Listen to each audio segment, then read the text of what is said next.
ਅਮਰਤਪਾਲ ਸਿੰਘ ਦੇ ਪਿੰਡ ਜੱਲੂਪੁਰ ਖੇੜਾ ਦੇ ਵਿੱਚ ਜਿਹੜੇ ਉਹਨਾਂ ਦੇ ਚਾਚਾ ਜੀ ਆ ਪ੍ਰਗਟ ਸਿੰਘ, ਉਹਨਾਂ ਦੇ ਘਰੇ ਛਾਪੇਮਾਰੀ ਕੀਤੀ ਗਈ ਆ। ਤੇ ਇਸ ਤੋਂ ਇਲਾਵਾ ਕੁਝ ਹੋਰ ਰਿਸ਼ਤੇਦਾਰੀਆਂ ਨੇ ਜਿਹੜੀਆਂ ਅਮਰਤਪਾਲ ਸਿੰਘ ਦੇ ਕਰੀਬੀ ਨੇ, ਉਹ ਜਾਂ ਉਹਨਾਂ ਦੇ ਜਾਣਕਾਰ, ਉਹਨਾਂ ਦੇ ਨੇੜਲੇ ਕੁਝ ਬੰਦੇ ਨੇ, ਉਹਨਾਂ ਦੇ ਘਰਾਂ ਤੇ ਵੀ ਜਿਹੜੀ ਛਾਪੇਮਾਰੀ ਕੀਤੀ ਗਈ ਆ। ਕੈਨੇਡਾ ਦੇ ਵਿੱਚ ਇੱਕ ਪ੍ਰੋਟੈਸਟ ਹੋਇਆ ਸੀ ਇੰਡੀਅਨ ਐਮਬੈਸੀ ਦੇ ਬਾਹਰ। ਇੰਡੀਅਨ ਇੰਟੈਲੀਜੈਂਸ ਏਜੰਸੀਆਂ ਦੇ ਹਵਾਲੇ ਨਾਲ ਉਸ ਪ੍ਰੋਟੈਸਟ ਤੋਂ ਬਾਅਦ ਇਹ ਖਬਰ ਬੜੇ ਵੱਡੇ ਪੱਧਰ ਤੇ ਪ੍ਰਚਾਰੀ ਸੀ ਕਿ ਉਸ ਪ੍ਰੋਟੈਸਟ ਦੇ ਵਿੱਚ ਐਮਬੈਸੀ ਦੇ ਉੱਤੇ ਵਿਰੋਧ ਕਰ ਰਹੇ ਸਿੱਖਾਂ ਨੇ ਗ੍ਰਨੇਡ, ਜਿਹੜਾ ਬੰਬ ਆ, ਉਹ ਵੀ ਸੁੱਟਿਆ। ਖਬਰ ਦੇ ਆਧਾਰ ਦੇ ਉੱਤੇ ਇਹ ਇੱਕ ਵਰਤਾਂਤ ਸਿਰਜਣ ਦੀ ਕੋਸ਼ਿਸ਼ ਕੀਤੀ ਗਈ ਕਿ ਕੈਨੇਡਾ ਦੇ ਵਿੱਚ ਜਿਹੜੇ ਇੰਡੀਅਨ ਅਫੀਸ਼ੀਅਲਸ ਨੇ, ਉਹ ਸਿਕਿਉਰਿਟੀ ਦਾ ਉਹਨਾਂ ਦਾ ਮਸਲਾ ਆ, ਉਹ ਸਿਕਿਉਰ ਨਹੀਂ ਆ। ਜਿਹੜੀ ਘਟਨਾ ਨੂੰ ਆਧਾਰ ਬਣਾਇਆ ਗਿਆ ਉਹ ਕੈਨੇਡਾ ਦੀ ਆ ਤੇ ਇੰਡੀਆ ਦੇ ਵਿੱਚ ਉਹਦੇ ਤੇ FIR ਦਰਜ ਕਰ ਲਈ ਗਈ। ਤੇ ਉਸ FIR ਦੇ ਵਿੱਚ ਕੈਨੇਡਾ ਰਹਿੰਦੇ ਜਿਹੜੇ ਅਮਰਤਪਾਲ ਸਿੰਘ ਦੇ ਜੀਜਾ ਜੀ ਨੇ, ਅਮਰਜੋਤ ਸਿੰਘ, ਉਹਨਾਂ ਦੇ ਉੱਤੇ ਮਤਲਬ ਇਹ ਸਾਰੀ ਘਟਨਾ ਦੀ ਸਾਜ਼ਿਸ਼ ਘੜਨ ਦਾ ਦੋਸ਼ ਲਾਇਆ ਗਿਆ। ਉਹਨਾਂ ਨੇ ਇੱਕ ਪੈਰਲਲ ਆਪਣੇ ਆਪ ਨੂੰ ਡਿਪਲੋਮੈਟਿਕ ਟੋਕਸ ਦੇ ਵਿੱਚ ਕੈਨੇਡਾ ਦੇ ਖੜਾ ਕਰਨ ਦੀ ਕੋਸ਼ਿਸ਼ ਕੀਤੀ ਵੀ ਸਾਡੇ ਜਿਹੜੇ ਵੀ ਅਸੀਂ ਤੁਹਾਡੇ ਉੱਥੇ ਇਹ ਨਹੀਂ ਮੰਨੇ ਕਿ ਅਸੀਂ ਤੁਹਾਡੇ ਉੱਥੇ ਕੋਈ ਟ੍ਰਾਂਸਲੇਸ਼ਨ ਰਿਪਰੈਸ਼ਨ ਕੀਤਾ, ਬਲਕਿ ਉਹਨਾਂ ਨੇ ਗੱਲ ਉਲਟੀ ਸਿੱਖਾਂ ਤੇ ਪਾਉਣ ਦੀ ਕੋਸ਼ਿਸ਼ ਕੀਤੀ ਕਿ ਸਿੱਖਾਂ ਤੋਂ ਕੈਨੇਡਾ ਦੇ ਵਿੱਚ ਸਾਡੇ ਜਿਹੜੇ ਸਰਕਾਰੀ ਅਫਸਰ ਨੇ ਉਹਨਾਂ ਦੀ ਜਾਨ ਨੂੰ ਖਤਰਾ ਆ। 5 ਕੰਟਰੀਜ਼ ਦੇ ਵੱਲੋਂ ਇੰਡੀਆ ਦੇ ਟ੍ਰਾਂਸਲੇਸ਼ਨ ਰਿਪਰੈਸ਼ਨ ਦੇ ਉੱਤੇ ਇੰਡੀਆ ਦੇ ਅਸੀਂ ਕਹਿ ਸਕਦੇ ਹਾਂ ਕੰਨ ਖਿੱਚੇ ਜਾ ਰਹੇ ਸੀ। ਤਾਂ ਉਹਦੇ 'ਚ ਇੱਕ ਪੈਰਲਲ ਮਤਲਬ ਆਪਣੇ ਆਪ ਨੂੰ ਡਾਇਲੋਗ ਦੇ ਵਿੱਚ ਲਿਆਉਣ ਦੇ ਲਈ ਇਹ ਇੱਕ ਘਟਨਾ ਜਿਹੜੀ ਆ ਬਣਾਈ ਗਈ। ਜਦੋਂ ਕਿਸੇ ਬੰਦੇ ਨੂੰ ਸਰਕਾਰ ਨੇ ਤੋੜਨ ਦੀ ਕੋਸ਼ਿਸ਼ ਕਰਨੀ ਹੁੰਦੀ ਆ ਤਾਂ ਉਹ ਬੰਦੇ ਨੂੰ ਟੌਰਚਰ ਕਰਨ ਤੋਂ ਵੱਧ ਉਹਨੂੰ ਉਹਦੇ ਪਰਿਵਾਰ ਨੂੰ ਤੇ ਤਸ਼ੱਦਦ ਕਰਕੇ, ਉਹਦੇ ਪਰਿਵਾਰ ਨੂੰ ਤੰਗ ਪਰੇਸ਼ਾਨ ਕਰਕੇ ਮੈਂਟਲੀ ਟੌਰਚਰ ਕਰਨ ਦੀ ਕੋਸ਼ਿਸ਼ ਕਰਦੇ ਆ। ਤੇ ਸਰਕਾਰ ਜੋ ਇਹ ਸਭ ਹੀਲੇ ਵਸੀਲੇ ਵਰਤ ਰਹੀ ਆ ਅਮਰਤਪਾਲ ਸਿੰਘ ਹੋਰਾਂ ਦੇ ਨਾਲ, ਉਹਨਾਂ ਦਾ ਜ਼ੋਰ ਇਸ ਗੱਲ ਤੇ ਲੱਗਿਆ ਹੋਇਆ ਵੀ ਸਿੱਖਾਂ ਦਾ ਇੱਕ ਆਈਸੋਲੇਟਡ ਕ੍ਰਿਮੀਨਲ ਜਾਂ ਸੈਕਸ਼ਨ ਆ ਵੀ ਜਿਹੜਾ ਖਾਲਿਸਤਾਨ ਦੀ ਡਿਮਾਂਡ ਕਰਦਾ, ਬਾਕੀ ਜਿਹੜੇ ਮਤਲਬ ਮੈਜੋਰਿਟੀ ਸਿੱਖ ਆ ਉਹ ਤਾਂ ਇੰਡੀਅਨ।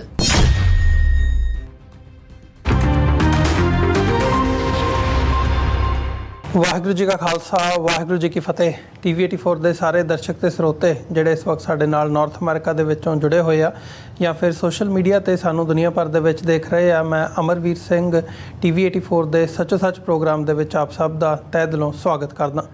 ਵਿਊਅਰਸ, ਅੱਜ ਅਸੀਂ 13 ਸਤੰਬਰ 2024 ਨੂੰ ਵਿਚਾਰ ਚਰਚਾ ਕਰਨ ਜਾ ਰਹੇ ਹਾਂ ਤੇ ਅੱਜ ਆਹ ਹਫ਼ਤੇ ਦਾ ਸਾਡਾ ਅਖੀਰਲਾ ਪ੍ਰੋਗਰਾਮ ਹੈ। ਮੇਰੇ ਨਾਲ ਇਸ ਵਕਤ ਟੋਰਾਂਟੋ ਤੋਂ ਸਾਡੇ ਕੋਰਸਪੋਂਡੈਂਟ ਸਰਦਾਰ ਸੁਖਵਿੰਦਰ ਸਿੰਘ ਇਸ ਵਕਤ ਜੁੜੇ ਹੋਏ ਆ। ਆਓ ਉਹਨਾਂ ਨਾਲ ਮਿਲ ਕੇ ਅੱਜ ਦੇ ਸੱਚੋ ਸੱਚ ਪ੍ਰੋਗਰਾਮ ਦੀ ਸ਼ੁਰੂਆਤ ਕਰਦੇ ਹਾਂ। ਸੁਖਵਿੰਦਰ ਸਿੰਘ ਜੀ, ਸਵਾਗਤ ਹੈ ਤੁਹਾਡਾ। ਵਾਹਿਗੁਰੂ ਜੀ ਕਾ ਖਾਲਸਾ, ਵਾਹਿਗੁਰੂ ਜੀ ਕੀ ਫਤਿਹ ਜੀ। ਵਾਹਿਗੁਰੂ ਜੀ ਕਾ ਖਾਲਸਾ, ਵਾਹਿਗੁਰੂ ਜੀ ਕੀ ਫਤਿਹ ਜੀ।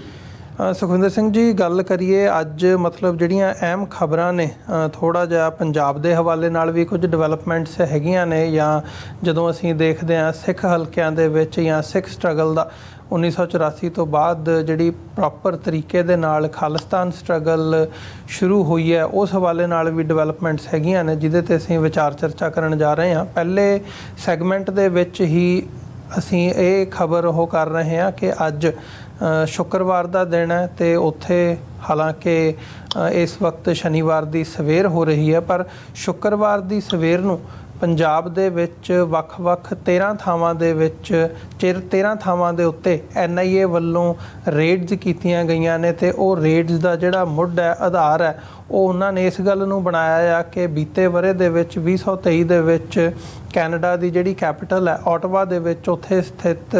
ਇੰਡੀਅਨ ਕੌਂਸੂਲੇਟ ਦੇ ਬਾਹਰ ਇੱਕ ਪ੍ਰੋਟੈਸਟ ਹੋਇਆ ਸੀ ਜਿਹੜਾ ਸਿੱਖ ਐਕਟਿਵਿਸਟ ਵੱਲੋਂ ਕੀਤਾ ਗਿਆ ਸੀ, ਖਾਲਿਸਤਾਨ ਪੱਖੀ ਸਿੱਖਾਂ ਵੱਲੋਂ ਕੀਤਾ ਗਿਆ ਸੀ। ਤੇ ਉਹਦੇ ਵਿੱਚ ਉਹਨਾਂ ਨੇ ਜਿਵੇਂ ਆਪਣੇ ਮੀਡੀਆ ਦੇ ਵਿੱਚ ਵਧਾ ਚੜ੍ਹਾ ਕੇ ਪੇਸ਼ ਕੀਤਾ ਕਿ ਜੀ ਉੱਥੇ ਹਮਲਾ ਕੀਤਾ ਗਿਆ ਜਾਂ ਈਵਨ ਜਿਹੜਾ ਅਟੈਕ ਹੈਗਾ ਉਹ ਕੌਂਸੂਲੇਟ ਦੇ ਉੱਤੇ ਕੀਤਾ ਗਿਆ। ਤੇ ਇਹ NIA ਉਸ ਗੱਲ ਨੂੰ ਇਨਵੈਸਟੀਗੇਟ ਕਰ ਰਹੀ ਹੈ ਤੇ ਉਸ ਨੂੰ ਆਧਾਰ ਬਣਾ ਕੇ ਜਿਹੜਾ ਆ ਪੰਜਾਬ ਦੇ ਵਿੱਚ 13 ਥਾਵਾਂ ਦੇ ਉੱਤੇ ਜਿਹੜੀਆਂ ਰੇਡਸ ਨੇ ਛਾਪੇਮਾਰੀ ਉਹ ਕੀਤੀ ਗਈ ਹੈ। ਇਹਦੇ ਵਿੱਚ ਜਿਹੜੇ ਅੰਮ੍ਰਿਤਪਾਲ ਸਿੰਘ ਨੇ ਇਸ ਵਕਤ ਡਿਬਰੂਗੜ੍ਹ ਜੇਲ੍ਹ ਦੇ ਵਿੱਚ ਬੰਦ, ਜਿਨ੍ਹਾਂ ਨੂੰ ਖਡੂਰ ਸਾਹਿਬ ਤੋਂ MP ਮੈਂਬਰ ਪਾਰਲੀਮੈਂਟ ਚੁਣਿਆ ਗਿਆ ਆ, ਉਹਨਾਂ ਦੇ ਰਿਸ਼ਤੇਦਾਰਾਂ ਦੇ ਘਰਾਂ ਦੇ ਉੱਤੇ ਵੀ ਜਿਹੜੀ ਹੈ ਇਹ ਰੇਡ ਕੀਤੀ ਗਈ ਹੈ। ਸੋ ਇਹ ਜਿੱਥੇ ਹਮੇਸ਼ਾ ਅਸੀਂ ਦੇਖਦੇ ਹਾਂ ਕਿ ਇੱਕ ਟੈਕਟਿਕ ਦੇ ਤੌਰ 'ਤੇ ਵਰਤਿਆ ਜਾਂਦਾ ਆ ਜਾਂ ਇਹਦੇ ਬਿਹਾਈਂਡ ਹੋਰ ਵੀ ਕਈ ਗੱਲਾਂ ਹੁੰਦੀਆਂ ਨੇ। ਪਹਿਲਾਂ ਤਾਂ ਇਹ ਦੇਖੀਏ ਵੀ ਇਸ ਵਕਤ ਸਾਡੇ ਦਰਸ਼ਕਾਂ ਨਾਲ ਡਿਟੇਲਸ ਸਾਂਝੀਆਂ ਕਰੀਏ ਕਿ ਜਿਹੜੀ ਇਹ ਖਬਰ ਆਈ ਹੈ ਪੰਜਾਬ ਦੇ ਵਿੱਚੋਂ ਮੁੱਖ ਰੂਪ ਦੇ ਵਿੱਚ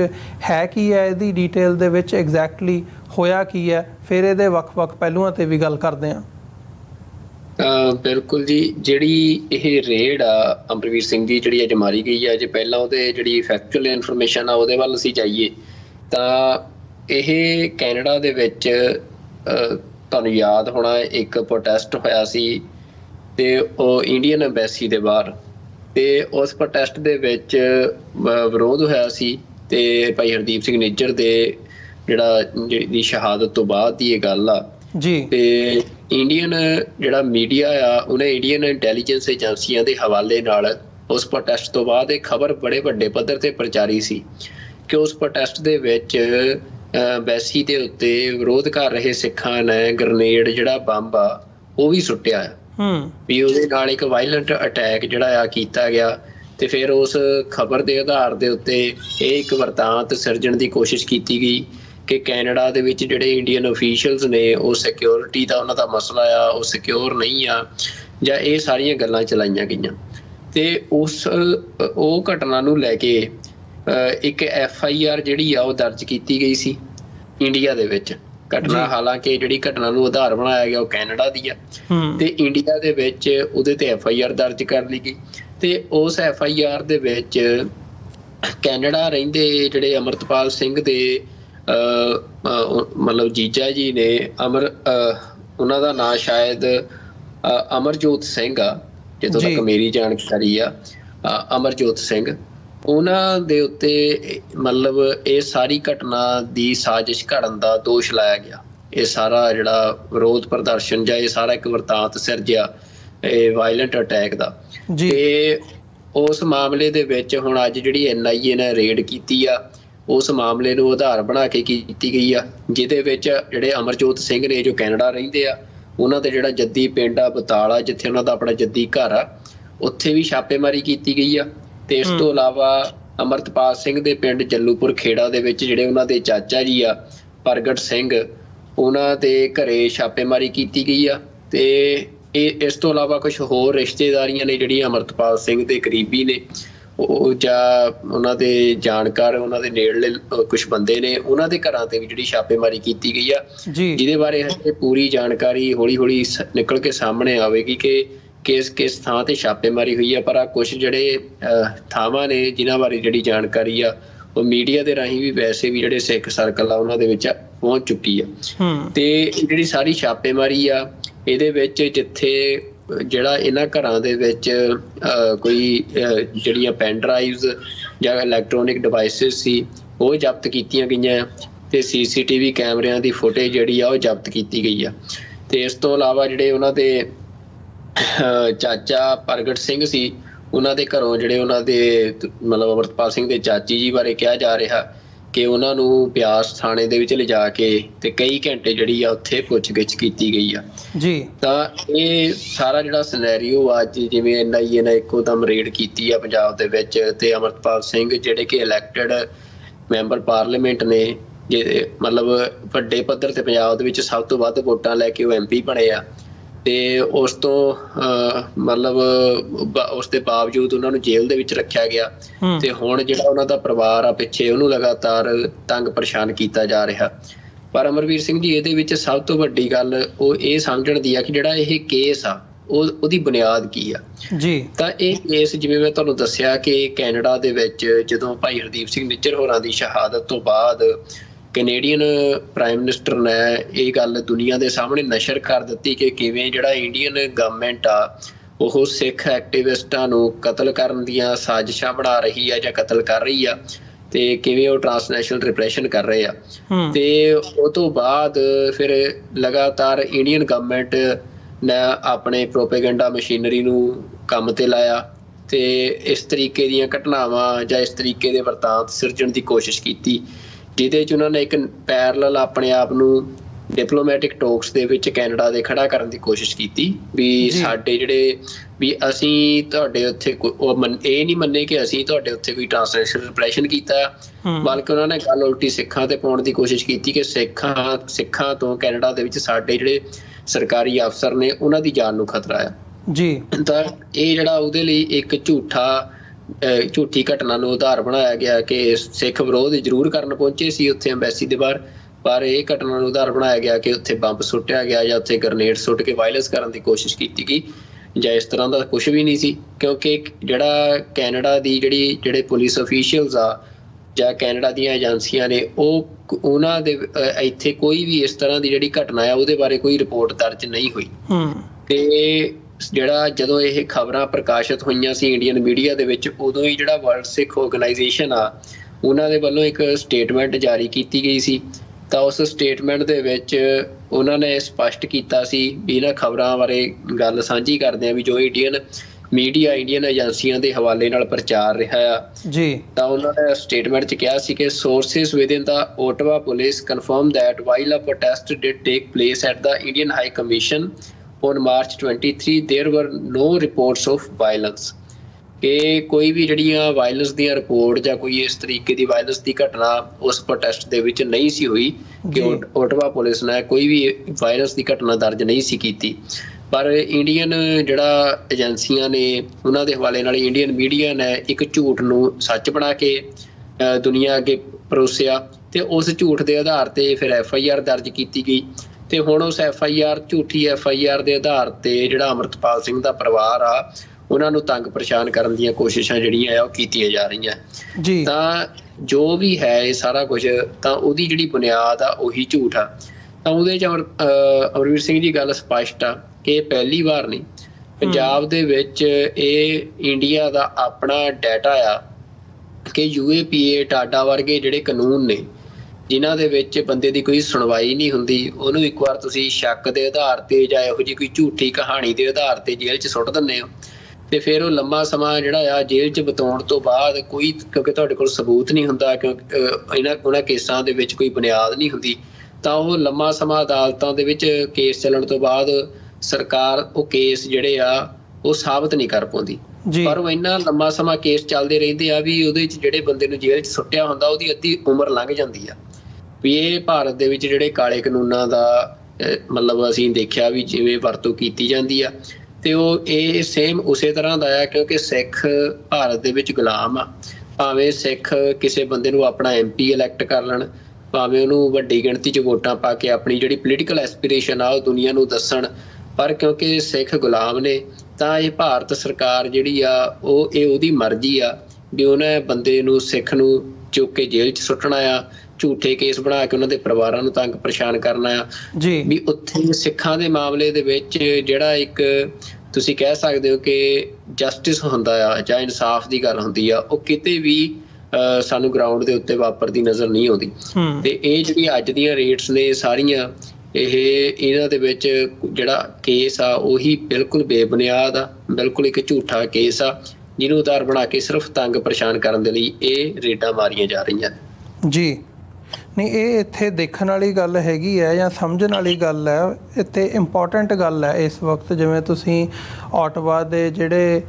ਪੁਲਿਸ ਦੇ ਅਧਿਕਾਰੀ ਹੈਗੇ ਆ ਇੰਚਾਰਜ, ਉਹਨਾਂ ਦੇ ਬਿਆਨ ਦਾ ਜ਼ਿਕਰ ਕੀਤਾ। ਅਸੀਂ ਕੈਨੇਡੀਅਨ ਮੀਡੀਆ ਅਸੀਂ ਮੋਨੀਟਰ ਕਰਦੇ ਹਾਂ ਸਾਰਾ, ਉਹਦੇ ਵਿੱਚ ਗ੍ਰਨੇਡ ਅਟੈਕ ਦੀ ਜਾਂ ਬੰਬ ਬਲਾਸਟ ਦੀ ਕੋਈ ਇਸ ਕਿਸਮ ਦੀ ਗੱਲ ਨਹੀਂ ਸਾਹਮਣੇ ਆਉਂਦੀ ਹੈਗੀ। ਪਰ ਫਿਰ ਵੀ ਕਿੰਨਾ ਸਮਾਂ ਹੋ ਗਿਆ ਇਹ NIA ਜਿਹੜੀ ਇੰਡੀਆ ਦੀ ਇਨਵੈਸਟੀਗੇਟਿਵ ਏਜੰਸੀ ਹੈਗੀ ਹੈ, ਉਹਦੇ ਵੱਲੋਂ ਇਹ ਗੱਲ ਤਾਂ ਨਹੀਂ ਕਹੀ ਜਾ ਸਕਦੀ ਵੀ ਉਹਨਾਂ ਨੂੰ ਪਤਾ ਨਹੀਂ ਲੱਗਦਾ ਜਾਂ ਉਹਨਾਂ ਦੇ ਸੋਰਸਿਸ ਨਹੀਂ ਹੈਗੇ ਜਾਂ ਉਹਨਾਂ ਦੀ ਕੈਨੇਡੀਅਨ ਅਧਿਕਾਰੀਆਂ ਦੇ ਨਾਲ ਗੱਲਬਾਤ ਨਹੀਂ ਹੁੰਦੀ ਹੈਗੀ ਇਸ ਮਾਮਲੇ ਦੇ ਵਿੱਚ। ਉਹ ਤਾਂ ਸਾਰੇ ਚੈਨਲਸ ਓਪਨ ਹੈਗੇ ਆ, ਪਰ ਫਿਰ ਕੀ ਕਾਰਨ ਹੈ ਕਿ ਜਿਹੜਾ ਇਹ ਝੂਠ ਹੈ, ਝੂਠ ਦਾ ਪੁਲੰਦਾ ਆ, ਉਹ ਥੋਪਿਆ ਜਾਂਦਾ, ਉਹ ਸਿੱਖਾਂ ਸਿਰ ਉਸ ਹਿਸਾਬ ਨਾਲ ਮੜਿਆ ਜਾਂਦਾ। ਇਹਦਾ ਕੀ ਕਾਰਨ ਹੈ? ਇਹ ਇੱਕ ਇੰਪੋਰਟੈਂਟ ਕੁਐਸਚਨ ਹੈ। ਫਿਰ ਅਸੀਂ ਜਦੋਂ ਦੂਜੇ ਪਾਸੇ ਆ ਕੇ ਦੇਖਦੇ ਹਾਂ ਮੀਡੀਆ ਦੀ ਗੱਲ, ਮੀਡੀਆ ਦੇ ਵਿੱਚ ਅਜਿਹੀਆਂ ਜਿਹੜੀਆਂ ਰਿਪੋਰਟਾਂ ਹੁੰਦੀਆਂ ਨੇ ਉਹਦੇ ਵਿੱਚ ਸਾਰੀ ਗੱਲ ਨੂੰ ਮਤਲਬ ਬਹੁਤ ਵਾਰੀ ਜਦੋਂ ਅਸੀਂ ਖਬਰ ਦਾ ਆਧਾਰ ਦੇਖਦੇ ਹੁੰਦੇ ਹਾਂ ਤੇ ਜਦੋਂ ਆਧਾਰ ਬਣਾਇਆ ਜਾਂਦਾ ਉਹ ਕੋਟ ਕੀਤਾ ਜਾਂਦਾ ਵੀ ਭਾਈ ਉੱਥੇ ਮੌਕੇ ਦੇ ਉੱਤੇ ਇਸ ਅਧਿਕਾਰੀ ਨੇ ਆਹ ਗੱਲ ਕਹੀ ਜਾਂ ਆਹ ਗੱਲ ਜਾਂ ਆਹ ਜਿਹੜਾ ਇੱਕ ਰਿਪੋਰਟ ਹੈਗੀ ਹੈ, ਕੋਈ ਦਸਤਾਵੇਜ਼ ਹੈ ਜਿਹੜਾ ਇਸ ਗੱਲ ਦੀ ਪੁਸ਼ਟੀ ਕਰਦਾ। ਇੱਥੇ ਇਸ ਮਾਮਲੇ ਦੇ ਵਿੱਚ ਅਜਿਹੀ ਕੋਈ ਵੀ ਗੱਲ, ਕੋਈ ਵੀ ਅਧਿਕਾਰੀ, ਕੋਈ ਵੀ ਕੈਨੇਡੀਅਨ ਅਥਾਰਟੀ ਦਾ ਕੋਈ ਵੀ ਬੰਦਾ ਅਜਿਹਾ ਕਹਿੰਦਾ ਨਹੀਂ ਦੇਖਿਆ ਗਿਆ ਹੈਗਾ। ਫਿਰ ਵੀ ਕਿੰਨੇ ਮਹੀਨੇ ਬੀਤਣ ਤੋਂ ਬਾਅਦ ਵੀ ਹਜੇ ਤੱਕ ਮੀਡੀਆ, ਇੰਡੀਅਨ ਮੀਡੀਆ ਖਾਸ ਤੌਰ 'ਤੇ ਇਹੀ ਗੱਲ ਬਾਰ-ਬਾਰ ਰਿਪੀਟ ਕਰ ਰਿਹਾ ਗ੍ਰੇਨੇਡ ਅਟੈਕ ਨੂੰ ਲੈ ਕੇ। ਉਸ ਆਧਾਰ ਦੇ ਉੱਤੇ ਹੁਣ ਰੇਡਸ ਜਿਹੜੀਆਂ ਨੇ ਉਹ ਕੀਤੀਆਂ ਜਾ ਰਹੀਆਂ ਨੇ ਤੇ ਉਹਦੇ 'ਚ ਇੱਕ ਸ਼ਬਦ ਅਲੈਜਡਲੀ ਪਾ ਦਿੰਦੇ ਆ ਕਿ ਭਾਈ ਇਹ ਸਾਨੂੰ ਇਹ ਜਾਂ ਇਹ ਪਾ ਦਿੱਤਾ ਜਾਂਦਾ ਵੀ ਇਹ ਸੂਤਰਾਂ ਤੋਂ ਇਹ ਸਾਨੂੰ ਜਾਣਕਾਰੀ ਮਿਲੀ ਹੈ ਤੇ ਉਹੀ ਗੱਲ ਜਿਹੜੀ ਹੈ ਉਹ ਬਾਰ-ਬਾਰ ਘੁਮਾਈ ਜਾਂਦੀ ਹੈ। ਸੋ ਗੱਲ ਇੰਪੋਰਟੈਂਟ ਹੈ ਇਹ ਸਮਝਣ ਵਾਲੀ ਵੀ ਇਹਦਾ ਕਾਰਨ ਕੀ ਹੈ। ਫਿਰ ਹੁਣ ਜਿਹੜਾ ਦੂਜਾ ਪੱਖ ਹੈ ਇਹਦੇ ਵਿੱਚ ਜੇ ਅਸੀਂ ਭਾਈ ਅੰਮ੍ਰਿਤਪਾਲ ਸਿੰਘ ਹੋਰਾਂ ਦੇ ਪਰਿਵਾਰ ਨੂੰ ਤੰਗ ਪਰੇਸ਼ਾਨ ਕਰਨ ਦੀ ਗੱਲ ਕਰੀਏ, ਜਿਵੇਂ ਤੁਸੀਂ ਜ਼ਿਕਰ ਕੀਤਾ ਵੀ ਬਹੁਤ ਵਾਰੀ ਜਿਹੜੇ ਕੇਸ ਨੇ ਉਹ ਬਣਾ ਦਿੱਤੇ ਜਾਂਦੇ ਨੇ, ਪਾ ਦਿੱਤੇ ਜਾਂਦੇ ਨੇ, ਭਾਵੇਂ ਉਹਨਾਂ ਦੇ ਵਿੱਚੋਂ ਕੁਝ ਨਿਕਲੇ ਨਾ, ਪਰ ਜਿਹੜੀ ਸਾਲਾਂ ਬੱਧੀ ਖੱਜਲ ਖੁਆਰੀ ਹੁੰਦੀ ਆ, ਤੁਹਾਡਾ ਮਾਈਂਡ ਪੀਸ, ਤੁਹਾਡੇ ਜਿਹੜੇ ਰਿਸੋਰਸਿਸ, ਫਾਈਨੈਂਸ਼ੀਅਲ ਰਿਸੋਰਸਿਸ, ਤੁਹਾਡਾ ਟਾਈਮ, ਉਹ ਸਾਰਾ ਉਹਦੇ ਵਿੱਚ ਜ਼ਾਇਆ ਕਰ ਦਿੱਤਾ ਜਾਂਦਾ ਹੈ ਤੇ ਤੁਸੀਂ ਸਾਲਾਂ ਬੱਧੀ ਅਦਾਲਤਾਂ ਦੇ ਜਿਹੜੇ ਚੱਕਰ ਹੈ ਉਹ ਲਾਉਂਦੇ ਰਹਿੰਦੇ ਹੋ।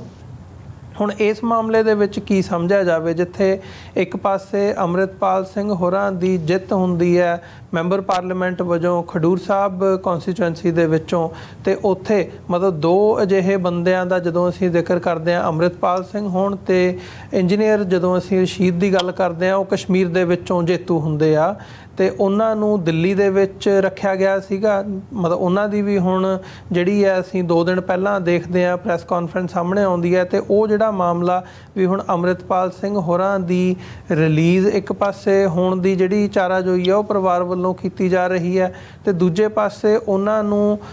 ਅੰਮ੍ਰਿਤਪਾਲ ਸਿੰਘ ਹੋਰਾਂ ਦੀ ਜਿਹੜੀ ਇਲੈਕਸ਼ਨ ਹੋਈ ਹੈ, ਉਹ ਇਲੈਕਟ ਹੋਇਆ ਐਜ਼ ਅ ਮੈਂਬਰ ਪਾਰਲੀਮੈਂਟ, ਉਹਨੂੰ ਚੈਲੰਜ ਕਰਦੀਆਂ ਜਿਹੜੀਆਂ ਪਟੀਸ਼ਨਸ ਨੇ ਉਹ ਅਦਾਲਤਾਂ ਦੇ ਵਿੱਚ ਬਾਰ-ਬਾਰ ਪਾਈਆਂ ਜਾ ਰਹੀਆਂ ਨੇ। ਅਜਿਹੀ ਹੀ ਇੱਕ ਪਟੀਸ਼ਨ ਦੁਬਾਰਾ ਫਿਰ Punjab and Haryana high court ਦੇ ਵਿੱਚ ਦਾਖਲ ਕੀਤੀ ਗਈ ਹੈ, ਜਿਹਦੇ ਤੇ ਕੋਰਟ ਨੇ ਉਹਨਾਂ ਨੂੰ ਅੰਮ੍ਰਿਤਪਾਲ ਸਿੰਘ ਹੋਰਾਂ ਨੂੰ ਜਿਹੜਾ ਨੋਟਿਸ ਹੈ ਉਹ ਜਾਰੀ ਕੀਤਾ। ਸੋ ਓਵਰਆਲ ਕੀ ਸਮਝ ਰਹੇ ਹੋ ਵੀ ਜਿਹੜੀਆਂ ਇਹ ਸਾਰੀਆਂ ਖਬਰਾਂ ਆ ਰਹੀਆਂ ਨੇ ਜਾਂ ਜਿਹੜਾ ਇਹ ਸਿਨੈਰੀਓ ਬਣਦਾ ਨਜ਼ਰ ਆ ਰਿਹਾ ਹੈ, ਇਹਦੇ ਚੋਂ ਕੀ ਕੱਢਿਆ ਜਾ ਸਕਦਾ ਵੀ ਸਰਕਾਰ ਕਿਸ ਪਾਸੇ ਨੂੰ ਕਦਮ ਵਧਾ ਰਹੀ ਹੈ ਤੇ ਕੀ ਕਰਨ ਜਾ ਰਹੀ ਹੈ? ਦੇਖੋ ਅਮਰਵੀਰ ਸਿੰਘ ਜੀ, ਜਿੰਨਾ ਮਤਲਬ ਜੇ ਸਰਕਾਰਾਂ ਦਾ ਰਵੱਈਆ, ਸਰਕਾਰਾਂ ਦਾ ਬਿਹੇਵੀਅਰ ਜੋ ਪਹਿਲਾਂ ਜਿਵੇਂ ਸਰਕਾਰਾਂ ਕਰਦੀਆਂ ਰਹੀਆਂ ਨੇ ਉਹਨੂੰ ਅਸੀਂ ਸਮਝੀਏ ਤਾਂ ਇਹੀ ਗੱਲ ਸਮਝ 'ਚ ਪੈ ਰਹੀ ਆ ਕਿ ਅੰਮ੍ਰਿਤਪਾਲ ਸਿੰਘ ਇਸ ਸਮੇਂ ਇੰਡੀਅਨ ਸਟੇਟ ਦੀ ਗਿਰਫਤ 'ਚ ਆ। ਅੰਮ੍ਰਿਤਪਾਲ ਸਿੰਘ ਨੂੰ ਇੱਕ ਮਾਸ ਸਪੋਰਟ ਮਿਲੀ ਆ ਪੰਜਾਬ ਦੇ ਵਿੱਚੋਂ, ਸਿੱਖਾਂ ਦੀ ਖਾਸ ਤੌਰ ਤੇ ਜਿਹੜੇ ਪਰਿਵਾਰ ਜਦੋਂ ਇਸ ਤਰੀਕੇ ਦੇ ਨਾਲ ਤੰਗ ਪਰੇਸ਼ਾਨ ਕੀਤੇ ਜਾਂਦੇ ਆ ਜਾਂ ਪਰਿਵਾਰਾਂ ਦੇ ਵਿੱਚੋਂ ਜਿਹੜੇ ਤੁਹਾਡੇ ਤੁਸੀਂ ਜਿਵੇਂ ਹੁਣ ਜੀਜੇ ਨੂੰ ਇੱਕ ਕੇਸ ਦੇ ਵਿੱਚ ਫਰੇਮ ਕਰ ਲਿਆ ਗਿਆ, ਭੈਣ ਦੇ ਘਰ ਦੀ ਗੱਲ ਆ, ਹੈ ਨਾ, ਇਹ ਇਮੋਸ਼ਨਲ ਰਿਸ਼ਤੇ, ਇਮੋਸ਼ਨਲ ਰਿਲੇਸ਼ਨ ਹੁੰਦੇ ਆ ਵੀ ਜਦੋਂ ਕਿਸੇ ਬੰਦੇ ਨੂੰ ਸਰਕਾਰ ਨੇ ਤੋੜਨ ਦੀ ਕੋਸ਼ਿਸ਼ ਕਰਨੀ ਹੁੰਦੀ ਆ ਤਾਂ ਉਹ ਬੰਦੇ ਨੂੰ ਟੌਰਚਰ ਕਰਨ ਤੋਂ ਵੱਧ ਉਹਨੂੰ ਉਹਦੇ ਪਰਿਵਾਰ ਨੂੰ ਤੇ ਤਸ਼ੱਦਦ ਕਰਕੇ, ਉਹਦੇ ਪਰਿਵਾਰ ਨੂੰ ਤੰਗ ਪਰੇਸ਼ਾਨ ਕਰਕੇ, ਉਹਦੇ ਜਿਹੜੇ ਨੇੜਲੇ ਰਿਸ਼ਤੇਦਾਰ ਇਮੋਸ਼ਨਲ ਰਿਲੇਸ਼ਨ ਹੁੰਦੇ ਆ ਉਹਨਾਂ ਨੂੰ ਤੰਗ ਪਰੇਸ਼ਾਨ ਕਰਕੇ ਉਹਨੂੰ ਵੱਧ ਮੈਂਟਲੀ ਟੌਰਚਰ ਕਰਨ ਦੀ ਕੋਸ਼ਿਸ਼ ਕਰਦੇ ਆ। ਤੇ ਸਰਕਾਰ ਜੋ ਇਹ ਸਭ ਹੀਲੇ ਵਸੀਲੇ ਵਰਤ ਰਹੀ ਆ ਅੰਮ੍ਰਿਤਪਾਲ ਸਿੰਘ ਹੋਰਾਂ ਦੇ ਨਾਲ, ਤੇ ਇਹ ਜੋ ਵੀ ਸਰਕਾਰ ਦੀ ਅਪਰੋਚ ਆ, ਇਹ ਮਤਲਬ ਇਹਦੇ 'ਚੋਂ ਸਰਕਾਰ ਆਪਣੇ ਕੁਛ ਤੁਸੀਂ ਦੇਖੋ ਵੀ ਜਿਵੇਂ ਮੈਂ ਤੁਹਾਨੂੰ ਦੱਸਿਆ ਵੀ ਜਿਹੜਾ ਇਹ ਸਾਰਾ ਕੇਸ ਬਣਾਇਆ ਗਿਆ, ਇਹ ਕੇਸ ਉਸ ਸਮੇਂ ਬਣਾਇਆ ਗਿਆ ਜਦੋਂ ਕੈਨੇਡਾ ਤੇ ਇੰਡੀਆ ਦੇ ਡਿਪਲੋਮੈਟਿਕ ਰਿਲੇਸ਼ਨਸ ਜਿਹੜੇ ਆ ਉਹ ਬੜੇ ਜ਼ਿਆਦਾ ਡਿਸਟਰਬ ਹੋਏ ਸੀ ਤੇ ਉਹਦੇ ਵਿੱਚ ਇੰਡੀਆ ਜਿਹੜਾ ਆ ਉਹ ਬੈਕਫੁੱਟ ਤੇ ਸੀ। ਤਾਂ ਇੰਡੀਆ ਨੇ ਇਹ ਕੇਸ ਬਣਾ ਕੇ ਆਪਣੇ ਆਪ ਨੂੰ, ਜਿਵੇਂ ਯੂਕੇ ਦੇ ਵਿੱਚ ਉਹ ਕੇਸ ਚੱਲ ਰਿਹਾ ਸੀ ਜਦੋਂ ਇੰਡੀਅਨ ਜਿਹੜਾ ਫਲੈਗ ਆ ਐਮਬੈਸੀ ਦੇ ਬਾਹਰੋਂ ਲਾ ਕੇ ਇੱਥੇ ਪ੍ਰੋਟੈਸਟਰਸ ਨੇ ਆਪਣਾ ਜਿਹੜਾ ਪ੍ਰੋਟੈਸਟ ਦਰਜ ਕਰਾਇਆ ਸੀ, ਪਰ ਇੱਥੇ ਫਿਰ ਇੱਕ ਨਵੀਂ ਤਰ੍ਹਾਂ ਦਾ ਕੇਸ ਬਣਾਇਆ ਗਿਆ ਉਹਦੇ ਨਾਲ ਜੋੜ ਕੇ ਹੀ। ਤਾਂ ਮਤਲਬ ਇੰਡੀਆ ਨੇ ਜਿਹੜਾ ਵੈਸਟਰਨ ਉਦੋਂ 5 ਕੰਟਰੀਜ਼ ਦੇ ਵੱਲੋਂ ਇੰਡੀਆ ਦੇ ਟ੍ਰਾਂਸਨੈਸ਼ਨਲ ਰਿਪਰੈਸ਼ਨ ਦੇ ਉੱਤੇ ਇੰਡੀਆ ਦੇ ਅਸੀਂ ਕਹਿ ਸਕਦੇ ਹਾਂ ਕੰਨ ਖਿੱਚੇ ਜਾ ਰਹੇ ਸੀ, ਤਾਂ ਉਹਦੇ 'ਚ ਇੱਕ ਪੈਰਲਲ ਮਤਲਬ ਆਪਣੇ ਆਪ ਨੂੰ ਡਾਇਲੋਗ ਦੇ ਵਿੱਚ ਲਿਆਉਣ ਦੇ ਲਈ ਇਹ ਇੱਕ ਘਟਨਾ ਜਿਹੜੀ ਆ ਬਣਾਈ ਗਈ। ਤੇ ਦੂਜਾ, ਇਸ ਘਟਨਾ ਦੇ ਵਿੱਚੋਂ ਹੀ ਹੁਣ ਅੱਗੇ ਅਮਰਤਪਾਲ ਸਿੰਘ ਨੂੰ ਤੋੜਨ ਦੀ ਜਿਹੜੀ ਕੋਸ਼ਿਸ਼ ਇਸ ਤਰੀਕੇ ਦੇ ਨਾਲ ਕੀਤੀ ਜਾ ਰਹੀ ਆ। ਤੇ ਅਮਰਤਪਾਲ ਸਿੰਘ ਦੇ ਉੱਤੇ ਜਿਹੜੀਆਂ ਪਟੀਸ਼ਨਸ ਨੇ ਜਾਂ ਜਿਵੇਂ ਵੀ ਉਹਦੇ ਨਾਲ ਅੱਗੇ ਕੀ ਸਰਕਾਰ ਕਰਦੀ ਆ, ਇਹ ਕਹਿੰਦੇ ਹੁੰਦੇ ਆ ਵੀ ਦੁਸ਼ਮਣ ਬਾਤ ਕਰੇ ਨਾ ਹੋਣੀ, ਹੈ ਨਾ। ਤੇ ਉਹਦੇ 'ਚ ਇਹ ਗੱਲ ਸਪਸ਼ਟ ਆ ਵੀ ਉਹਨਾਂ ਨੂੰ ਜੋ ਸਹੀ ਲੱਗਣਾ, ਜੋ ਉਹਨਾਂ ਦੇ ਆਬਜੈਕਟਿਵਸ ਨੇ ਅਚੀਵ ਕਰਨ ਲਈ, ਉਹ ਉਹਨਾਂ ਨੇ ਕਰਨਾ ਹੈ। ਤੇ ਇਸ ਸਮੇਂ ਸਿੱਖਾਂ ਨੂੰ, ਚਾਹੇ ਉਹ ਅਮਰਤਪਾਲ ਸਿੰਘ ਨੇ, ਚਾਹੇ ਉਹ ਹੋਰ ਕੋਈ ਵੀ ਸਿੱਖ ਲੀਡਰ ਆ, ਉਹਨਾਂ ਨੂੰ ਇਹ ਗੱਲ ਸਪਸ਼ਟ ਆ ਹੋਣੀ ਚਾਹੀਦੀ ਆ ਵੀ ਜਿਹੜਾ ਇੰਡੀਆ ਆ ਉਹ ਇੱਕ ਸੈਪਰੇਟ ਐਂਟਾਈਟੀ ਆ, ਤੇ ਸਿੱਖ ਜਿਹੜੇ ਆ ਉਹ ਇੰਡੀਆ ਦੇ ਨਾਲ ਆਪਣੇ ਪੋਲੀਟੀਕਲ ਰਾਈਟਸ ਵਾਸਤੇ ਸਟਰਗਲ ਕਰ ਰਹੇ ਆ। ਤਾਂ ਇੰਡੀਆ ਨੇ ਸਿੱਖਾਂ ਦੇ ਇਸ ਸਟਰਗਲ ਨੂੰ, ਉਹਦੇ ਕਿਸੇ ਵੀ ਹਿੱਸੇ ਨੂੰ ਖਤਮ ਕਰਨ ਲਈ ਉਹਨਾਂ ਨੇ ਹਰ ਹੀਲਾ ਵਸੀਲਾ ਵਰਤਣਾ ਵੀ ਉਹਨੂੰ ਸਨੱਬ ਕਰ ਸਕਣ। ਤੇ ਸਿੱਖਾਂ ਦੀ ਕੋਸ਼ਿਸ਼ ਹੋਣੀ ਚਾਹੀਦੀ ਹੈ ਵੀ ਉਹ ਉਹਨਾਂ ਹੀਲਿਆਂ ਵਸੀਲਿਆਂ ਦੇ ਨਾਲ ਸਨੱਬ ਨਾ ਹੋਣ। ਤੇ ਦੁਨੀਆ ਦੇ ਸਾਹਮਣੇ ਇਹ ਗੱਲ ਹੁਣ ਸਪਸ਼ਟ ਹੋ ਚੁੱਕੀ ਆ ਵੀ ਜਿਹੜਾ ਖਾਲਿਸਤਾਨ ਆ, ਖਾਲਿਸਤਾਨ ਕੋਈ ਟੈਰਰਿਜ਼ਮ ਦਾ ਮਸਲਾ ਨਹੀਂ ਆ। ਖਾਲਿਸਤਾਨ ਕੋਈ ਮਤਲਬ ਕਿਸੇ ਤਰ੍ਹਾਂ ਦੀ ਆਈਸੋਲੇਟਡ ਜਿਹੜੀ ਆਈਡੀਓਲੋਜੀ ਆ ਉਹ ਨਹੀਂ ਆ। ਖਾਲਿਸਤਾਨ ਇੱਕ ਪੰਜਾਬ ਦਾ ਉਹ ਖਿੱਤਾ ਜਿੱਥੇ ਇੱਕ ਦੁਨੀਆ ਦੇ ਵਿੱਚ ਮਤਲਬ ਸਿੱਖ ਅੱਜ ਮੈਨੂੰ ਲੱਗਦਾ 4ਵੇਂ-5ਵੇਂ ਨੰਬਰ ਤੇ ਵੱਡਾ ਧਰਮ ਆ, ਤੇ ਉਹਨਾਂ ਦਾ ਹੋਮਲੈਂਡ ਆ ਸਿੱਖਾਂ ਦਾ। ਤੇ ਉਹ ਜਿਹੜੇ ਸਿੱਖ ਨੇ ਪੰਜਾਬ ਦੇ ਵਿੱਚ, ਉਹਨਾਂ ਦੀ ਜਿਹੜੀ ਐਸਪੀਰੇਸ਼ਨ ਆ ਉਹ ਅੱਜ ਦੁਨੀਆ ਦੇ ਵਿੱਚ ਡੈਮੋਕ੍ਰੈਟਿਕ ਪ੍ਰੋਸੈਸ ਦੇ ਰਾਹੀਂ ਵੀ ਉਹ ਵੱਡੇ ਪੱਧਰ ਤੇ ਪ੍ਰਗਟ ਹੋ ਚੁੱਕੀ ਆ। ਚਾਹੇ ਉਹ ਸਿਮਰਨਜੀਤ ਸਿੰਘ ਮਾਨ ਦੀ ਇਲੈਕਸ਼ਨ ਦੇ ਵਿੱਚ ਜਿੱਤ ਦੀ ਗੱਲ ਹੋਵੇ, ਚਾਹੇ ਉਹ ਅਮਰਤਪਾਲ ਸਿੰਘ ਹੋਰਾਂ ਦੀ, ਚਾਹੇ ਭਾਈ ਬਿਆਨ ਸਿੰਘ ਹੋਰਾਂ ਦੇ ਜਿਹੜੇ ਸਪੁੱਤਰ ਨੇ ਉਹਨਾਂ ਦੀ ਜਿੱਤ ਦੀ ਗੱਲ ਹੋਵੇ, ਤਾਂ ਸਮੇਂ-ਦਰ ਸਮੇਂ ਪੰਜਾਬ ਦੇ ਲੋਕਾਂ ਨੇ ਕਿਸਾਨ ਸੰਘਰਸ਼ ਤੋਂ ਲੈ ਕੇ ਤੇ ਉਸ ਤੋਂ ਬਾਅਦ ਹੁਣ ਤੱਕ ਜਿਹੜੀ ਆ ਡੈਮੋਕ੍ਰੈਟਿਕ ਤਰੀਕੇ ਦੇ ਨਾਲ ਪੰਜਾਬ ਦੇ ਵਿੱਚੋਂ ਵੀ ਆਪਣੀ ਐਸਪੀਰੇਸ਼ਨ ਦੁਨੀਆ ਨੂੰ ਦੱਸੀ ਆ। ਤੇ ਇਸ ਤੋਂ ਇਲਾਵਾ ਜਿਹੜਾ ਵੀ ਸਿੱਖ ਭਾਰਤ ਦੇ ਉਸ ਜਿਹੜੇ ਗਲਬੇ ਚੋਂ, ਟੈਰੀਟੋਰੀਅਲ ਗਲਬੇ ਚੋਂ ਬਾਹਰ ਨਿਕਲ ਕੇ ਆ ਗਿਆ, ਡਾਇਸਪੋਰਾ 'ਚ ਆ ਗਿਆ, ਤਾਂ ਉਹਨਾਂ ਰੈਫਰੈਂਡਮ ਦੀ ਕੈਂਪੇਨ ਦੇ ਰਾਹੀਂ ਵੋਟਿੰਗ ਕਰਕੇ ਲੱਖਾਂ ਦੀ ਗਿਣਤੀ ਦੇ ਵਿੱਚ ਆਪਣੀ ਐਸਪੀਰੇਸ਼ਨ ਦੁਨੀਆ ਨੂੰ ਦੱਸੀ ਆ। ਤਾਂ ਹੁਣ ਇੰਡੀਆ ਜਿਹੜਾ ਆ ਉਹ ਲਗਾਤਾਰ ਇਹ ਗੱਲ ਨੂੰ ਪ੍ਰਚਾਰਨ ਦੀ ਕੋਸ਼ਿਸ਼ ਕਰ ਰਿਹਾ ਵੀ ਖਾਸ ਤੌਰ ਤੇ ਮਤਲਬ ਮੈਂ ਤੁਹਾਨੂੰ ਜ਼ਿਕਰ ਕਰਾਂ ਵੀ ਦਾ ਪ੍ਰਿੰਟ ਇੰਡੀਆ ਦਾ, ਇੰਡੀਅਨ ਸਟੇਟ ਦਾ ਇੱਕ ਵੱਡਾ ਮਾਊਥ ਪੀਸ ਆ। ਤੇ ਦਾ ਪ੍ਰਿੰਟ ਦੇ ਵਿੱਚ ਰਾਹੁਲ ਗਾਂਧੀ ਦੇ ਉੱਤੇ ਕ੍ਰਿਟਿਕ ਕਰਦਾ ਇੱਕ ਓਪੀਨੀਅਨ ਛਪਿਆ ਆ, ਕਿਉਂਕਿ ਜਿਹੜੀ ਰਾਹੁਲ ਗਾਂਧੀ ਨੇ ਸਟੇਟਮੈਂਟ ਦਿੱਤੀ ਆ ਤਾਂ ਉਸ ਓਪੀਨੀਅਨ ਦੇ ਵਿੱਚ ਜਿਹੜਾ ਨਿਚੋੜ ਆ ਉਹ ਇਸ ਗੱਲ ਦਾ ਨਿਕਲਦਾ ਵੀ ਉਹਨਾਂ ਦਾ ਜ਼ੋਰ ਇਸ ਗੱਲ ਤੇ ਲੱਗਿਆ ਹੋਇਆ ਵੀ ਸਿੱਖਾਂ ਦਾ ਇੱਕ ਆਈਸੋਲੇਟਡ ਕ੍ਰਿਮੀਨਲ ਜਿਹਾ ਸੈਕਸ਼ਨ ਆ ਵੀ ਜਿਹੜਾ ਖਾਲਿਸਤਾਨ ਦੀ ਡਿਮਾਂਡ ਕਰਦਾ। ਬਾਕੀ ਜਿਹੜੇ ਮਤਲਬ ਮੈਜੋਰਿਟੀ ਸਿੱਖ ਆ ਉਹ ਤਾਂ ਇੰਡੀਅਨ, ਉਹਨਾਂ ਸਿੱਖਾਂ ਨੇ ਹੀ ਖਾਲਿਸਤਾਨ ਦੀ ਜਿਹੜੀ ਮੂਵਮੈਂਟ ਆ ਉਹਨੂੰ ਹਰਾਇਆ ਆ। ਵੀ ਉਹ ਇਹ ਨਹੀਂ ਦੱਸਦੇ ਵੀ ਜਿਹੜੀ ਖਾਲਿਸਤਾਨ ਦੀ ਮੂਵਮੈਂਟ ਆ, ਜਿਹੜੀ ਇੱਕ ਆਪਣੇ ਸੋਵਰੈਨਿਟੀ ਦੀ ਸਿੱਖਾਂ ਦੀ ਮੂਵਮੈਂਟ ਸੀ, ਉਹਨੂੰ ਕਿਵੇਂ ਇੰਡੀਅਨ ਸਟੇਟ ਨੇ ਫੋਰਸ ਯੂਜ਼ ਕਰਕੇ ਹਿਊਮਨ ਰਾਈਟਸ ਦੀ ਵਾਇਲੇਸ਼ਨਸ ਦੇ ਨਾਲ ਮਤਲਬ ਹਰ ਅਨਐਥੀਕਲ ਤਰੀਕਾ ਵਰਤ ਕੇ ਉਹਨੂੰ ਸਨੱਬ ਕਰਨ ਦੀ ਕੋਸ਼ਿਸ਼ ਕੀਤੀ ਆ। ਤੇ ਪਰ ਉਹ ਨੈਰੇਟਿਵ ਇਹ ਪੁਸ਼ ਕਰਦੇ ਆ ਵੀ ਜਿਹੜਾ ਸਿੱਖਾਂ ਦਾ ਵੱਡਾ ਹਿੱਸਾ ਆ ਉਹ ਵੀ ਭਾਰਤ ਨਾਲ ਰਹਿਣ ਲਈ ਰਾਜੀ ਆ। ਤੇ ਉਹ ਬਾਕੀ ਹੋਰ ਵੀ ਬੜਾ ਕੁਛ ਉਸ ਆਰਟੀਕਲ ਦੇ ਵਿੱਚ ਕਿਹਾ ਗਿਆ, ਪਰ ਆਪਾਂ ਉੱਧਰ ਨਹੀਂ ਜਾਂਦੇ। ਪਰ ਇਹ ਉਹਨਾਂ ਦਾ ਨੈਰੇਟਿਵ ਆ ਇੰਡੀਅਨ ਐਸਟੈਬਲਿਸ਼ਮੈਂਟ ਦਾ, ਇੰਡੀਅਨ ਸਟੇਟ ਦਾ। ਪਰ ਜਿਹੜਾ ਹੁਣ ਸਿੱਖਾਂ ਦੇ ਲਈ ਇਹ ਆ ਵੀ ਦੁਨੀਆ ਦੇ ਸਾਹਮਣੇ ਸਿੱਖ ਇਸ ਗੱਲ ਨੂੰ ਸਾਬਤ ਕਰ ਚੁੱਕੇ ਆ ਆਪਣੀ ਡੈਮੋਕ੍ਰੈਟਿਕ ਪ੍ਰੈਕਟਿਸ ਦੇ ਨਾਲ ਵੀ ਉਹ ਸਿੱਖਾਂ ਦੇ ਮਾਸਟਰਸ ਜਿਹੜੇ ਆ ਉਹ ਖਾਲਿਸਤਾਨ ਚਾਹੁੰਦੇ ਆ, ਉਹਨਾਂ ਦੀ ਐਸਪੀਰੇਸ਼ਨ ਆ ਖਾਲਿਸਤਾਨ ਦੀ। ਤੇ ਇੰਡੀਅਨ ਐਸਟੈਬਲਿਸ਼ਮੈਂਟ ਜਿਹੜੀ ਆ ਉਹ ਕੋਸ਼ਿਸ਼ ਕਰ ਰਹੀ ਆ, ਹੱਥ ਪੈਰ ਮਾਰ ਰਹੀ ਆ, ਜਿਵੇਂ ਦੀ ਇਹ ਇੱਕ ਝੂਠੇ ਕੇਸ ਬਣਾਏ ਆ ਜਾਂ NIA ਦੀਆਂ ਇਸ ਤਰੀਕੇ ਦੀਆਂ ਰੇਡਾਂ ਹੋ ਗਈਆਂ ਵੀ ਉਹ ਟੈਰਰਾਈਜ਼ ਕਰਨਾ, ਡਰ ਪਾਉਣ ਦੀ ਕੋਸ਼ਿਸ਼ ਕਰਨੀ ਜਾਂ ਡੀਰੇਲ ਕਰਨਾ ਫਿਰ ਤੋਂ ਉਸ ਐਸਪੀਰੇਸ਼ਨ ਨੂੰ। ਪਰ ਇਹ ਦੇਖੋ, ਇਹ ਗੱਲ ਸਿੱਖਾਂ ਨੂੰ ਸਪਸ਼ਟ ਹੋਣੀ ਚਾਹੀਦੀ ਆ ਵੀ ਜਦੋਂ ਤੁਸੀਂ ਜੰਗ 'ਚ ਹੁੰਦੇ ਹੋ ਤਾਂ ਤੁਸੀਂ ਵਿਰੋਧੀ ਤੋਂ, ਜਿਹਦੇ ਨਾਲ ਤੁਸੀਂ ਜੰਗ ਲੜ ਰਹੇ ਹੋ ਆਪਣੇ ਹੱਕਾਂ ਦੇ ਲਈ, ਤੁਸੀਂ ਉਹ ਤੋਂ ਆਸ ਨਹੀਂ ਕਰ ਸਕਦੇ ਵੀ ਉਹ ਤੁਹਾਡੇ ਨਾਲ ਕੋਈ ਵੀ ਜਿਹੜਾ ਸੌਫਟ ਕੋਰਨਰ ਰੱਖੂਗਾ। ਤਾਂ ਉਹਨੇ ਤਾਂ ਹਰੇਕ ਯਤਨ ਕਰਨਾ ਹੈ ਤੁਹਾਡੀ ਮੂਵਮੈਂਟ ਨੂੰ, ਤੁਹਾਡੀ ਪੋਲੀਟੀਕਲ ਐਸਪੀਰੇਸ਼ਨ ਨੂੰ ਸਨੱਬ ਕਰਨ ਦਾ। ਤਾਂ ਤੁਸੀਂ ਦੇਖਣਾ ਵੀ ਉਹ ਕੀ ਕਰ ਰਿਹਾ, ਉਹਦੇ ਤੇ ਫੋਕਸ ਘੱਟ ਲਿਜਾ ਕੇ ਜਾਂ ਉਹਦੇ ਤੇ ਰਿਐਕਸ਼ਨਸ ਦੇਣ ਦੀ ਬਜਾਏ ਸਿੱਖਾਂ ਨੂੰ ਜਿਹੜੇ ਆਪਣੀ ਐਸਪੀਰੇਸ਼ਨ ਨੂੰ ਅਚੀਵ ਕਰਨ ਦੇ ਲਈ ਆਪਣੇ ਐਕਸ਼ਨ ਜਿਹੜੇ ਆ ਉਹ ਡਿਸਾਈਡ ਕਰਕੇ ਤੇ ਉਹਨਾਂ ਤੇ ਕੰਮ ਕਰਨਾ ਚਾਹੀਦਾ।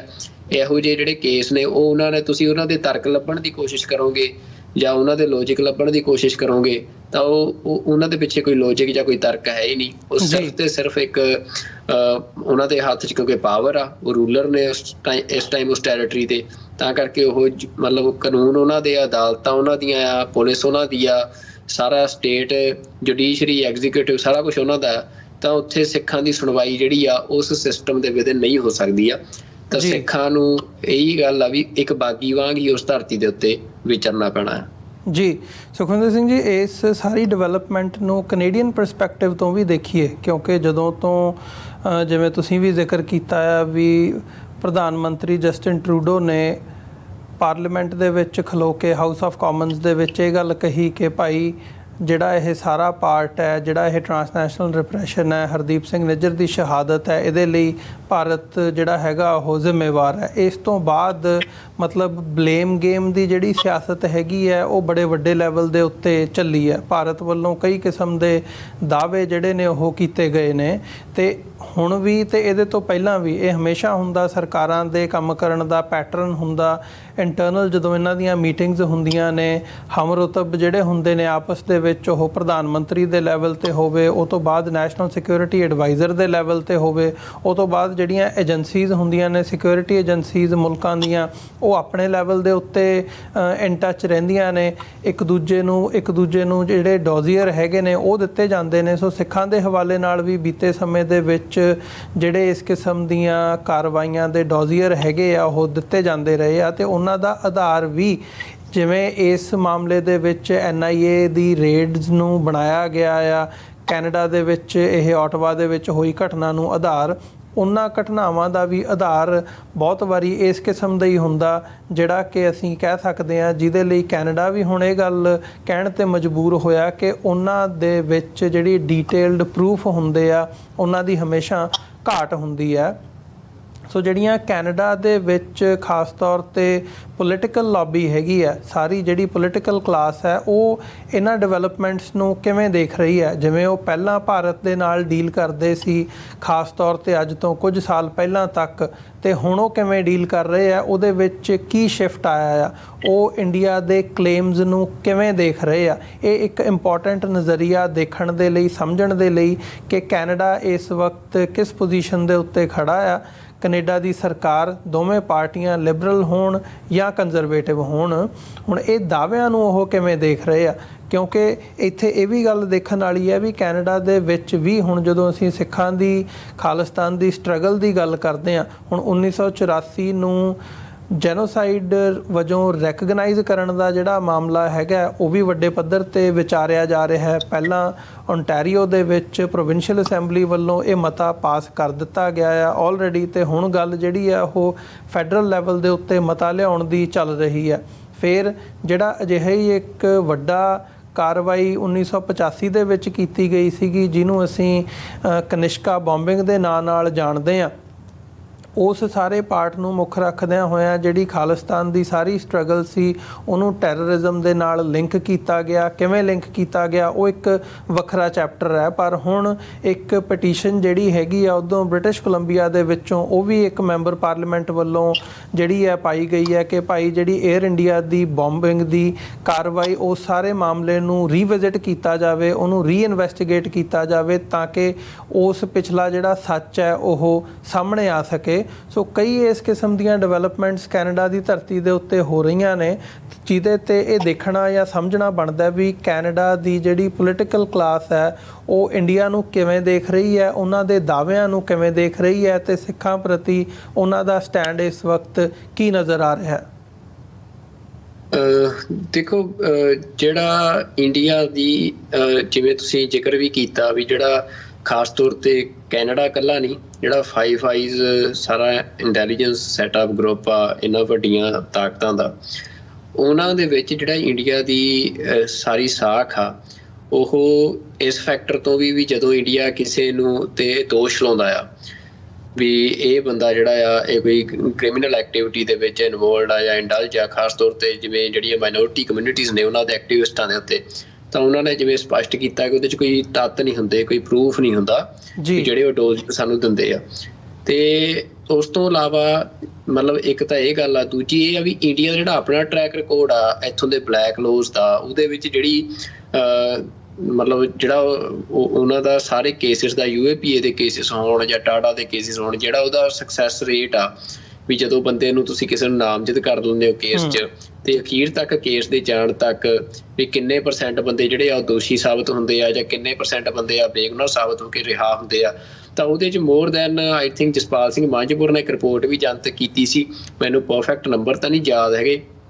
ਪਰ ਇਹ ਸੀ ਕਿ ਮੋਰ ਦੈਨ ਆਈ ਥਿੰਕ 80% ਜਿਹੜੇ ਨੰਬਰ ਆ ਉਹ ਇਹ ਸੀ ਕਿ ਉਹ ਸਾਰੇ ਕੇਸ ਜਿਹੜੇ ਆ ਉਹਨਾਂ ਦੇ ਵਿੱਚ ਅਖੀਰ 'ਚ ਜਾ ਕੇ ਬੰਦਾ ਜਿਹੜਾ ਆ ਉਹ ਬਰੀ ਹੁੰਦਾ ਆ, ਪਰ ਬਰੀ ਹੋਣ ਤੋਂ ਪਹਿਲਾਂ ਹੀ ਇੱਕ ਲੰਮਾ ਸਮਾਂ ਜਿਹੜਾ ਆ ਵੀ ਕਈ 5-6 ਸਾਲ 10-10 ਸਾਲ ਤੱਕ ਵੀ ਜਿਹੜੇ ਆ ਉਹ ਭਾਰਤ ਦੀਆਂ ਜੇਲ੍ਹਾਂ 'ਚ ਬੰਦੇ ਕੱਟਦੇ ਆ। ਤਾਂ ਦੁਨੀਆ ਦੇ ਮੁਲਕ ਜਿਹੜੇ ਆ ਉਹਨਾਂ ਦੀਆਂ ਇੰਟੈਲੀਜੈਂਸ ਏਜੰਸੀਜ਼ ਜਿਹੜੀਆਂ ਨੇ ਉਹ ਦੇਖ ਰਹੀਆਂ ਨੇ ਵੀ ਇੰਡੀਆ ਦੇ ਵਿੱਚ ਕਿਵੇਂ ਕਾਨੂੰਨ ਕੰਮ ਕਰ ਰਿਹਾ ਤੇ ਕਿਵੇਂ ਇੱਥੇ ਜਿਹੜੀਆਂ ਮਾਈਨੋਰਿਟੀਜ਼ ਨੇ ਉਹਨਾਂ ਦੇ ਨਾਲ ਇੱਕ ਡਿਸਕ੍ਰਿਮੀਨੇਟਰੀ ਜਿਹੜਾ ਬਿਹੇਵੀਅਰ ਆ ਉਹ ਜੁਡੀਸ਼ਰੀ ਵੱਲੋਂ ਵੀ ਤੇ ਜਿਹੜਾ ਇੱਥੋਂ ਦਾ ਸਾਰਾ ਐਗਜ਼ੀਕਿਊਟਿਵ ਆ ਉਹਦੇ ਵੱਲੋਂ ਕੀਤਾ ਜਾਂਦਾ ਆ। ਤੇ ਮਤਲਬ ਹੁਣ ਉਸ ਗੱਲ ਨੂੰ ਤਾਂ ਰਾਹੁਲ ਗਾਂਧੀ ਓਪੋਜੀਸ਼ਨ ਦਾ ਲੀਡਰ ਆ, ਉਹ ਆ ਕੇ ਹੁਣ ਵਾਸ਼ਿੰਗਟਨ ਦੇ ਵਿੱਚ ਸ਼ਰੇਆਮ ਮੰਨ ਰਿਹਾ, ਹਾਲਾਂਕਿ ਰਾਹੁਲ ਗਾਂਧੀ ਦੇ ਟੱਬਰ ਨੇ ਵੀ ਪਹਿਲਾਂ ਮਤਲਬ ਉਸੇ ਲਾਈਨ ਨੂੰ ਅਡੋਪਟ ਕੀਤਾ ਤੇ ਉਹਦੇ ਤੇ ਸਾਰੀ ਪੋਲਿਟਿਕਸ ਕੀਤੀ, ਤੇ ਅੱਜ ਮੋਦੀ ਉਹਦੇ ਤੇ ਪੋਲਿਟਿਕਸ ਕਰ ਰਿਹਾ ਸਾਰੀ ਵੀ ਮਾਈਨੋਰਿਟੀਜ਼ ਨੂੰ ਵੱਧ ਤੋਂ ਵੱਧ ਕੁੱਟੋ ਤੇ ਮੈਜੋਰਿਟੀ ਦੀਆਂ ਵੋਟਾਂ ਲਓ। ਪਰ ਰਾਹੁਲ ਗਾਂਧੀ ਘੱਟੋ ਘੱਟ ਚਲੋ ਉਹਨੇ ਇਹ ਗੱਲਾਂ as a leader of opposition ਉਹਨੇ ਪਬਲਿਕ ਸਟੇਜ ਤੇ ਕਹੀਆਂ ਤਾਂ ਹੈ, ਤੇ ਮਤਲਬ ਉਹ ਕਿਉਂਕਿ ਉਹ ਇਹ ਰਿਐਲਿਟੀ ਹੈ ਜੋ ਰਾਹੁਲ ਗਾਂਧੀ ਬੋਲ ਰਿਹਾ, ਇਹ ਨਹੀਂ ਕਿ ਉਹ ਸਿੱਖਾਂ ਦੀ ਕੋਈ ਤਰਫਦਾਰੀ ਕਰ ਰਿਹਾ ਜਾਂ ਕੁਝ ਕਰ ਰਿਹਾ, ਉਹ ਰਿਐਲਿਟੀ ਇਸ ਕਰਕੇ ਉਹਨੂੰ ਬੋਲਣੀ ਪੈ ਰਹੀ ਹੈ ਕਿਉਂਕਿ ਉਹ ਹੁਣ ਜਿਹੜੀ ਵਾਸ਼ਿੰਗਟਨ DC ਦੇ ਵਿੱਚ ਆ ਕੇ ਉਹ ਕੀ ਝੂਠ ਕੀ ਬੋਲੇ। ਮਤਲਬ ਇਹ ਜਿਹੜੇ ਫੈਕਟਸ ਨੇ ਇੰਡੀਆ ਦੇ ਜੁਡੀਸ਼ਰੀ ਦੇ ਜੁਡੀਸ਼ੀਅਲ ਸਿਸਟਮ ਦੇ ਉਹ ਸਾਰੀ ਦੁਨੀਆ ਦੇ ਸਾਹਮਣੇ ਜਗਜ਼ਾਹਰ ਹੋ ਚੁੱਕੇ ਆ, ਨਸ਼ਰ ਹੋ ਚੁੱਕੇ ਆ। ਦੁਨੀਆ ਨੂੰ ਕਿਸੇ ਨੂੰ ਇਸ ਗੱਲ ਦਾ ਵਹਿਮ ਨਹੀਂ ਕਿ ਇੰਡੀਆ ਦੇ ਵਿੱਚ ਜਿੰਨੀਆਂ ਕ੍ਰਿਮੀਨਲ ਪ੍ਰੋਸੀਡਿੰਗਸ ਹੁੰਦੀਆਂ ਨੇ ਉਹਦੇ ਵਿੱਚ ਬੰਦੇ ਉਹਦੇ ਵਿੱਚ ਜਸਟਿਸ ਇਹ ਗੱਲ ਤੈਅ ਕਰਦੀ ਹੈ ਕਿ ਬੰਦਾ ਕਿਹੜੇ ਧਰਮ ਦਾ ਆ, ਕਿਹੜੀ ਜਾਤ ਦਾ ਆ, ਕਿਹੜੇ ਖਿੱਤੇ ਦਾ ਆ। ਵੀ ਜੇ ਤਾਂ ਬੰਦਾ ਜਿਹੜੀ ਹਿੰਦੂ ਮੈਜੋਰਿਟੀ ਆ ਉਹਦੇ ਨਾਲ ਸੰਬੰਧਿਤ ਆ, ਜਿਹੜਾ ਭਾਰਤੀ ਰਾਸ਼ਟਰਵਾਦੀ ਖਿੱਤਾ ਆ ਤੇ ਭਾਰਤੀ ਰਾਸ਼ਟਰਵਾਦੀ ਆ, ਫਿਰ ਤਾਂ ਜਿਹੜੇ ਰੇਪਿਸਟ ਵੀ ਆ ਵੱਡੇ ਉਹ ਤੁਸੀਂ ਦੇਖੋ ਵੀ ਉਹ ਸ਼ਰੇਆਮ ਜਿਹੜੇ ਰੇਪ ਸੜਕਾਂ ਤੇ ਕਰਕੇ ਤੇ ਸ਼ਰੇਆਮ ਘੁੰਮਦੇ ਫਿਰਦੇ ਆ, ਵੱਡੇ ਕ੍ਰਾਈਮ ਕਰ ਰਹੇ ਆ, ਮਤਲਬ ਉਹਨਾਂ ਦੇ ਉੱਤੇ ਕੋਈ ਕਾਰਵਾਈਆਂ ਨਹੀਂ ਹੁੰਦੀਆਂ। ਤੇ ਇੱਕ ਪਾਸੇ ਜਿਹੜੇ ਸਿੱਖ ਆ ਮਤਲਬ ਭਾਈ ਅਮਰਤਪਾਲ ਸਿੰਘ ਹੋਰੀ ਆ, ਉਹਨਾਂ ਨੇ ਨਸ਼ੇ ਛਡਾਉਣ ਦੀ ਗੱਲ ਕੀਤੀ ਤੇ ਉਹ ਤੋਂ ਬਾਅਦ ਧਰਮ ਪ੍ਰਚਾਰ ਦੀ ਗੱਲ ਕੀਤੀ ਤੇ ਉਹਨਾਂ ਨੂੰ ਜੇਲ੍ਹਾਂ 'ਚ ਸੁੱਟਿਆ ਗਿਆ, ਤੇ ਉਸ ਤੋਂ ਬਾਅਦ ਉਹ ਹੁਣ ਐਡੇ ਵੱਡੇ ਪੱਧਰ ਤੇ ਲੋਕਾਂ ਨੇ ਡੈਮੋਕ੍ਰੈਟਿਕਲੀ ਇਲੈਕਟ ਵੀ ਕੀਤੇ ਆ, ਉਹ ਤੋਂ ਬਾਅਦ ਵੀ ਉਹਨਾਂ ਨੂੰ ਛੱਡ ਨਹੀਂ ਰਹੇ ਆ। ਤਾਂ ਇਹ ਜਿਹੜਾ ਮਤਲਬ ਇਹ ਚੀਜ਼ਾਂ ਇਕੱਲੇ ਸਿੱਖ ਨਹੀਂ ਦੇਖ ਰਹੇ ਅਮਰਵੀਰ ਸਿੰਘ ਜੀ, ਇਹ ਸਾਰੀ ਦੁਨੀਆ ਦੇਖ ਰਹੀ ਆ ਇਸ ਟਾਈਮ। ਇੰਡੀਆ ਦੀ ਇਮੇਜ ਵਰਲਡ ਦੇ ਵਿੱਚ ਕਹਿਣ ਨੂੰ, ਕਿਉਂਕਿ ਹਰੇਕ ਮੁਲਕ ਦੇ ਆਪੋ ਆਪਣੇ ਇੰਟਰਸਟ ਨੇ, ਹਰੇਕ ਮੁਲਕ ਨੇ ਸਮੇਂ ਦੇ ਮੁਤਾਬਕ ਆਪਣੇ ਹਿੱਤਾਂ ਦੇ ਮੁਤਾਬਕ ਫੈਸਲੇ ਕਰਨੇ ਹੁੰਦੇ ਆ, ਪਰ ਇੰਡੀਆ ਨੂੰ ਉੱਦਾਂ ਕੋਈ ਪੰਪ ਦੇਣ ਨੂੰ ਕਹੀ ਚੱਲੇ ਵੀ ਇਹ ਦੁਨੀਆ ਦੀ ਲਾਰਜੈਸਟ ਡੈਮੋਕ੍ਰੇਸੀ ਆ ਜਾਂ ਇੱਥੇ ਲੋਕਤੰਤਰ ਆ, ਪਰ ਇਹ ਹਰੇਕ ਮੁਲਕ ਨੂੰ ਪਤਾ ਆ ਵੀ ਉੱਥੇ ਕੋਈ ਲੋਕਤੰਤਰ ਨਹੀਂ ਆ, ਉਹ ਇੱਕ ਮੈਜੋਰਿਟੇਰੀਅਨ ਸਟੇਟ ਆ ਜਿਹੜੀ ਮਾਈਨੋਰਿਟੀ ਦੇ ਖੂਨ ਦੇ ਉੱਤੇ ਪਲ ਰਹੀ ਆ। ਜੀ ਬਿਲਕੁਲ। ਸੋ ਇਸੇ ਦੇ ਨਾਲ ਜਿਹੜਾ ਅਸੀਂ ਸਾਡਾ ਪਹਿਲਾ ਸੈਗਮੈਂਟ ਹੈ ਉਸ ਦੇ ਵਿੱਚ ਜਿਹੜਾ ਸਾਡਾ ਸਮਾਂ ਸਮਾਪਤ ਹੁੰਦਾ ਪਹਿਲੇ ਸੈਗਮੈਂਟ ਦਾ, ਤੇ ਮੈਂ ਉਮੀਦ ਕਰਦਾ ਜਿਹੜੇ ਸਾਡੇ ਦਰਸ਼ਕ ਇਸ ਵਕਤ ਸਾਡੇ ਨਾਲ ਜੁੜੇ ਹੋਏ ਆ ਤੁਸੀਂ ਇਸੇ ਤਰ੍ਹਾਂ ਸਾਡੇ ਨਾਲ ਬਣੇ ਰਹੋ। ਅਸੀਂ ਛੋਟੇ ਜਿਹੇ ਕਮਰਸ਼ੀਅਲ ਬ੍ਰੇਕ ਤੋਂ ਬਾਅਦ ਦੁਬਾਰਾ ਗੱਲਬਾਤ ਨੂੰ ਅੱਗੇ ਤੋਰਦੇ ਹਾਂ।